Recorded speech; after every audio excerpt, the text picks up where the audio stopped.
Baiklah, tutorial kita kali ini adalah cara memperbaiki booster rem pada mobil atau kita istilahkan dengan booster rem bocor. Ya. Di sini saya contohkan ada beberapa macam bentuk. Kalau mungkin Anda belum mengetahui secara persis mana yang dimaksud dengan booster rem. Gambar pertama ini, yang kedua ini contoh untuk saat kita pisahkan antara booster dengan master remnya. Ini tampak ya, posisi depan, seal depannya ada di sini, kemudian ada seal belakang ada di sini. Itu ya. Oke, kita lanjut. Ini untuk gambaran secara utuh. Ya, gambaran secara utuh. Saya ambil dari blog saya modulteknik.blogspot.com. Mungkin Anda kalau ingin berkunjung silahkan berkunjung di sana. Poster secara utuh gambarannya adalah seperti ini. Kemudian sebelumnya kita harus memahami ciri-ciri kerusakan atau bisa juga sebagai cara mengetahui kerusakan pada booster rem. Tentunya kita harus tahu booster rem dikatakan rusak atau tidak, kita harus memahaminya. Ya, utamanya untuk pengendara mobil biasanya mereka sering merasakan hal-hal seperti ini. Dan mereka sangat peka mana yang rem saat rusak atau rem saat berfungsi dengan baik. Ya, hal yang paling utama booster rem dikatakan rusak atau tidak berfungsi adalah apabila pedal rem ditekan terasa berat atau tidak seperti biasanya. Tentunya ini akan terasa saat mesin hidup, sebab booster rem hanya bekerja jika mesin mobil ada hidup. Jadi harus ada perbedaan antara saat mesin mati ataupun saat mesin hidup. Jadi saat mesin hidup biasanya pedal rem akan lebih mudah atau lebih ringan. Kalau mesin mobil dimatikan itu akan terasa berat. Salah satu penyebab yang terjadi adalah booster rem bocor. Kalau hal yang di atas ini tadi tidak sesuai dengan apa yang saya jelaskan, kemungkinannya adalah rem booster bocor atau rusak ya. Jadi saat mesin hidup atau mesin mati, tetap tekanan pedal rem tetap sama beratnya. Itu biasanya itu akibat dari kerusakan. Salah satunya adalah booster rem yang bocor. Nah, tutorial kali ini akan lebih saya tekankan pada booster rem yang bocor, karena memang kondisi yang akan saya tampilkan adalah keadaan di mana booster rem bocor. Ya. Salah satu ciri atau cara mengenali kerusakan jenis ini adalah yang pertama, saat pedal rem ditekan, suara dari mesin menjadi tidak stabil atau ada perubahan pada suara mesin, RPM naik atau turun. Hal ini menandakan kalau ada kebocoran pada booster rem. Kalau pengalaman saya yang pernah saya lakukan adalah saat saya rem justru kendaraan mati, kendaraan akan mati atau mati. Itu yang saya alami adalah seperti itu. Karena di sini dari konstruksinya nanti terlihat bahwasanya booster rem itu ada hubungannya dengan intake manifold. Untuk jelasnya nanti silahkan dilihat lagi. Baiklah, sebelum saya menjelaskan lebih jauh, alangkah baiknya kalau Anda mengenal lebih jelas mengenai konstruksi dan nama-nama bagian pada booster rem, supaya saat saya menjelaskan nanti Anda memiliki pemahaman yang sama dengan saya mengenai konstruksi dan nama bagian dari booster. Ya, di sini ada gambaran secara melintang potongan ya. Yang pertama ada karet diafragma. Karet diafragma posisinya di sini. Sebenarnya karet diafragma ini satu lembar atau bulat dan sesuai dengan diameter dari boosternya. Kemudian ada katup udara, itu ada nomor 2 katup udara. Ada katup vakum, itu nomor 3 katup vakum ya. Kemudian ada tuas pendorong, itu nomor 4. Tuas pendorong ini nanti yang ada hubungannya dengan saat kita melakukan pengereman, jadi ada hubungannya dengan pedal rem. Kemudian nomor 5 ada katup pengontrol vakum, nomor 5 di sini. Jadi ada katupnya juga. Nomor 6 ada tuas rem. tuas reaksi, maaf ini salah tulisannya, tuas reaksi. Kemudian nomor 7 ada torak booster. Torak booster itu kalau torak itu seperti piston tapi bukan piston, jadi lebar ini nanti sebagai penampang dari karet diafragma. Kemudian ada nomor 8 ada tuas pendorong. Ini adalah kelanjutan dari tuas pendorong yang pertama yang dari kita dilanjutkan dengan tuas pendorong yang kedua yang nantinya akan mendorong master lem posisinya. Kemudian ada saluran vakum nomor 9. Saluran vakum ini nanti yang akan terhubung dengan intake manifold. Ini yang nanti ada isapan adalah di bagian ini. Jadi ruangan ini nanti akan diisap oleh karena adanya isapan dari intake manifold. Kemudian nomor 10 ada kartu satu arah. Kartu satu arah itu bisanya hanya melewati satu arah saja, tidak bisa kembali lagi maksudnya. Nah, untuk lebih jelasnya saya perlihatkan ya, sesuai dengan bahasan kita pada tutorial kali ini kita akan membahas mengenai contoh kerusakan dan cara memperbaikinya. Jika booster Anda bocor atau tidak berfungsi seperti biasanya, lakukan pengecekan terlebih dahulu untuk memastikan kerusakan yang terjadi. Pengecekan yang bisa kita lakukan pertama yang saya lakukan adalah merubah stasioner pada mesin. Kalau karet membrannya bocor, kalau pertama yang saya cek adalah perubahan stasioner pada mesin, apakah ada perubahan atau tidak stasioner mesin. Kalau karet membrannya bocor atau sobek, biasanya stasioner mesin atau RPM-nya jadi naik.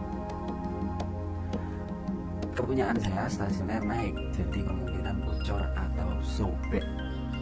Di RPM biasanya kalau ada kebocoran itu justru malah naik.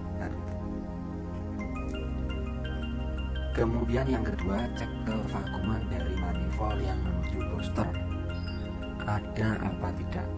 Jadi caranya dengan cara melepas selang yang menancap pada tabung booster. Bisa dicabut atau dilepas dulu remnya.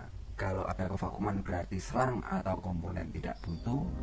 Jika ada kevakuman tapi tidak bisa menghisap, otomatis karet membrannya berarti kemungkinan sobek. Itu nanti. Jadi ini ngeceknya adalah posisi mesin bunyi ya atau menyala. Nah, saya tunjukkan di sini ada lubang cek kevakuman. Nanti silahkan dilepas untuk lubang kevakuman ini dilepas. Ini hubungannya nanti terhubung dengan intake manifold. Caranya lepas lalu tutup dengan jari. Apakah ada kevakuman atau tidak. Jadi yang ditutup dengan jari bukan ini, bukan bagian yang menempel pada booster, tapi pada selangnya yang sudah dilepas tadi. Dari kendaraan yang nyala biasanya kevakumannya ini nanti waktu kita tutup akan terasa ada tarikan atau ada kevakuman. Itu. Kalau tidak ada kevakuman berarti kemungkinan besar selangnya yang bocor atau selangnya yang buntet atau tidak ada lubangnya tertutupi. Tapi kalau ada kevakuman itu normal. Jadi dipastikan ada kevakuman. Ketiga, cek apa ada kebocoran baik dari selang vakum ataupun pada tabung booster. Biasanya ditandai dengan suara ngeses. Kepunyaan saya ngesesnya ada pada boosternya. Jadi kemungkinan sobek itu pada karetnya. Jadi ngeses itu bisa suaranya ses itu seperti ada kebocoran udara, itu bisa pada boosternya atau bisa pada selangnya. Lebih mudah kalau pada selang, jadi kita bisa menempelnya atau mengganti selangnya. Tapi kalau bocor pada booster kita harus membongkar booster tersebut. Jadi dengan langkah di atas, jika Anda sudah sangat yakin kalau yang mengalami kerusakan pada boosternya, yaitu pada karet membrannya, tidak tidak usah lama-lama, langsung saja kita ambil atau saya ambilkan peralatan yang dibutuhkan. Apa yang dilakukan? Bongkar ya, bongkar. Yang harus kita lakukan pertama, lepas master rem yang menempel pada tabung booster.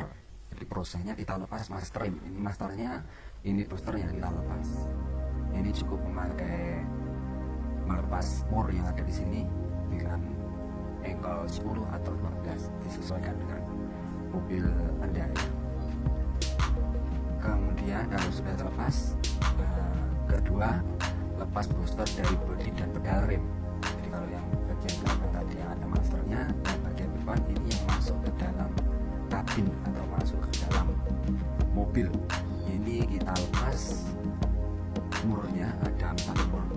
Posisinya kalau kita membongkarnya dari bagian dalam. Jadi kita di kemudi itu di bawah ada pedal rem ada bagian pangkal, itu pasti ada baut jumlahnya. Silakan itu dilepas. Kalau memang kesulitan, silakan lepas pada rangkaian pada ujungnya ini atau pada pedalnya, baru kita lepas ke 4 mur tersebut ya. Kemudian yang ketiga, menggunakan obeng. Secara pelan-pelan kita buka.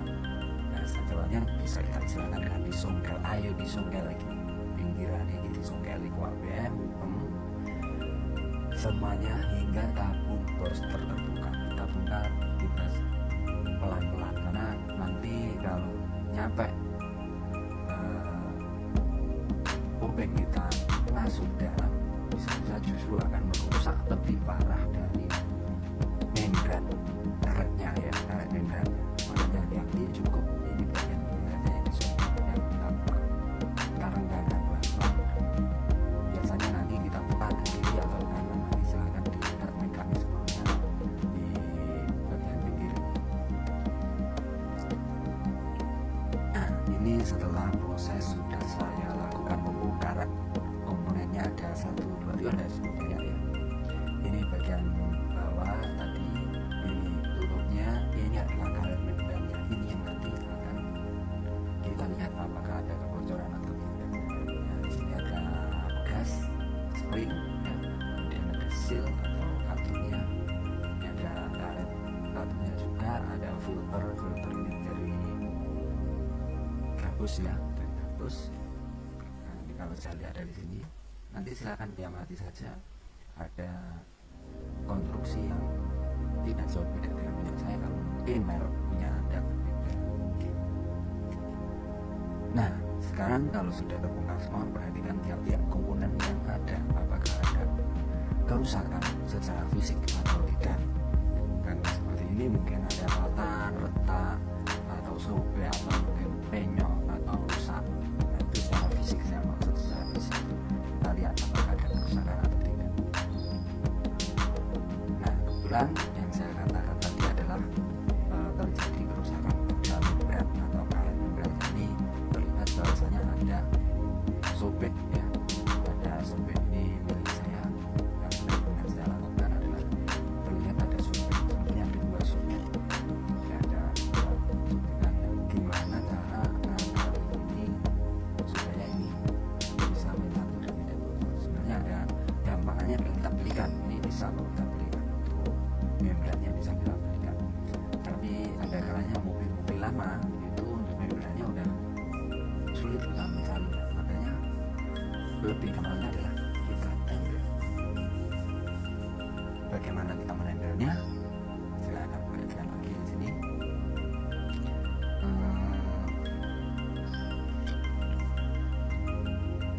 Perbaikannya ya, perbaikan yang pertama adalah menggantinya dengan lem karet yang baru.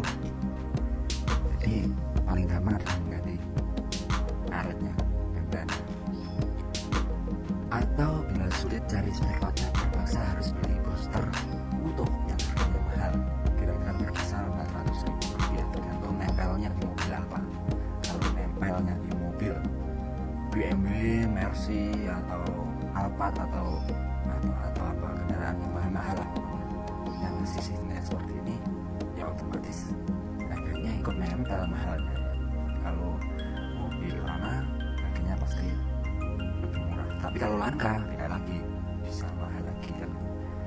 Untuk mengatasi dua hal tersebut, nah, kalau menurut saya memang mahal, ngapain harus beli baru kalau bisa kita cari solusinya ini. Kali ini saya akan menyampaikan trik hemat dan mudah dalam perbaikan kasus seperti ini. Nah, sekarang saatnya kita menempel karet membran yang sobek tadi. Untuk cara menempelnya sebenarnya ada banyak cara. Intinya bagaimana supaya karet yang sobek tadi bisa tertutup lagi sehingga tidak ada kebocoran. Ibarat peribahasa, tak ada rotan akar pun jadi. Bahan dan alat yang dibutuhkan: pertama, siapkan jarum jahit dan benang jahit. Merek terserah, yang penting pakai yang kecil. Jangan jarum jahit kebo atau karung terlalu besar, bukan menutup lubang tapi malah merobek-robek, sobek-sobek ya. Yang kedua, lem tit. Saya sensor supaya tidak ada indikasi sponsor ya. Atau lem tit itu lem favorit. Wah, luar biasa, lem favorit saya dari sejak saya SD. Nah, langkah pengerjaan: bagian yang sobek tadi dijahit dengan jarum yang telah kita siapkan. Lalu yang perlu diperhatikan, tidak harus banyak bagian yang dijahit, cukup beberapa sisi saja. Kalau saya karena panjangnya robeknya sekitar 2 cm, jadi cukup 3-4 jahitan saja. Yang penting rapat. Ini untuk menguatkan saja. Baru kemudian beri lem pada bagian yang robek tadi, termasuk pada benang jahitnya. Jangan terlalu banyak dan hati-hati jangan sampai lem menetes mengenai bagian lain. Sebenarnya jenis lem ini agak kaku, jadi mudah patah atau kurang fleksibel. Tapi percobaan saya kali ini saya memakai lem tersebut. Masalahnya cuma lem ini satu-satunya yang paling kuat menurut saya. Tunggu beberapa menit supaya lem rekat dan kering, kemudian ulang lagi, memberikan beberapa tetes lem lagi dan tunggu hingga kering. Ingat, tidak perlu ditaburi dengan pasir. Biasanya kita pakai pasir kalau pengen kuat, tapi karena ini kebutuhannya adalah fleksibel, maka kita tidak perlu terlalu kuat. Intinya ada benang tadi yang bisa menarik. Untuk hasilnya seperti ini. Ini terlihat ada beberapa jahitan saja. Intinya bagaimana supaya sisi sebelah sini akan rekat dengan sisi sebelah satunya. Tentunya ini tinggal kita jahit saja, kemudian kita tetesi lem tersebut. Nah, ini nanti lem sebagai perekatnya. Penguatnya adalah benang jahitnya. Nah, ini terbukti benar-benar manjur.